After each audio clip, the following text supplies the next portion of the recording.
नमस्कार बंधुरा, आशा करी सबाई भालो आछेन। भालो आछे आपनादेर पोषा पाखिगुलो। बंधुरा, बार्ड्स एंड गार्डेनिंग पक्ष थेके फिरे एलाम आजके आबार नतून भिडियो निये। तो आजकेर भिडियोते बेश इंटारेस्टिंग सफ्ट फुडेर ब्यापारे गत भिडियोते दिएछिलाम, आजके आबार अन्यरकम भावे दिচ্ছি। एगुलो आपनादेर किन्तु घुरिয়ে फिरिয়ে करते हबे। सेटा आपनारा पुरो भिडियोटा ना देखले बुझते पारबेन ना, माझपথে स्किप करे बेरिয়ে যাবেন না। चलुन ताहले देखे निই। এখানে বন্ধুরা আমি ওই মরিঙ্গা লিভস মানে সজনে পাতা বাড়ির গাছ থেকে ডাল থেকে পাতাগুলো আমি ছিঁড়ে নেব, নিয়ে এবার পাতাগুলোকে শুকিয়ে নিচ্ছি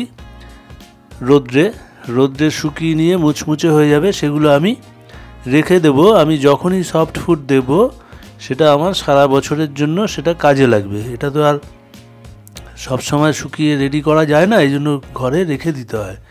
এগুলো আমি শুকিয়ে নিয়েছি, শুকিয়ে এবার এগুলোকে জারে করে রেখে দেবো এবং সুবিধে মতো আমি ব্যবহার করব। এখানে গম, জব আর ধানটা আমি প্রেসার কুকারে সেদ্ধ করে নিয়েছি, ঠান্ডা করে নিয়েছি এটাকে।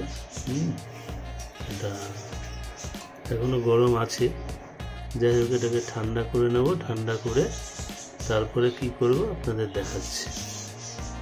এখানে ডিম সিদ্ধ করে নিয়েছি আমি, ডিমটাকে ঝুরি ঝুরি করে নেব।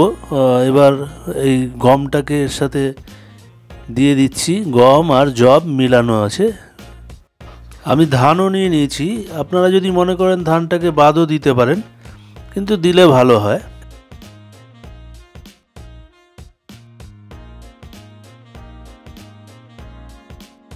এবার মরিঙ্গা লিভস দিয়ে দেবো, মানে সজনে পাতা শুকনো করে গুঁড়ো করে রাখা, সেটা দিয়ে দেবো। এর সাথে দিয়ে দেবো ছোলার ছাতু, ভুট্টার ছাতু।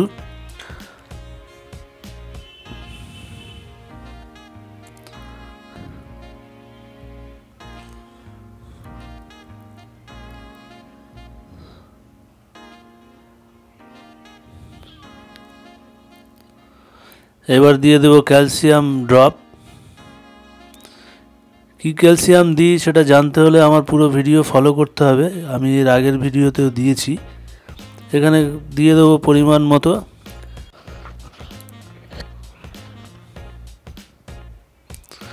এবার এটাকে আমি ভালো করে মিলিয়ে নেব, একটু ঝুরঝুরে করে এবার পরিবেশন করে দেবো। বন্ধুরা, যদি আমার ভিডিওটি ভালো লেগে থাকে অবশ্যই লাইক শেয়ার করুন। প্রচুর নতুন বন্ধুরা অবশ্যই চ্যানেলটি সাবস্ক্রাইব করুন, বরাবরের জন্য পাশে থাকুন। আর সকল বন্ধুকে আমার সঙ্গে থাকার জন্য অসংখ্য ধন্যবাদ। ভালো থাকবেন, ভালো রাখবেন আপনাদের অ্যাভিয়ারের পাখিগুলোকে।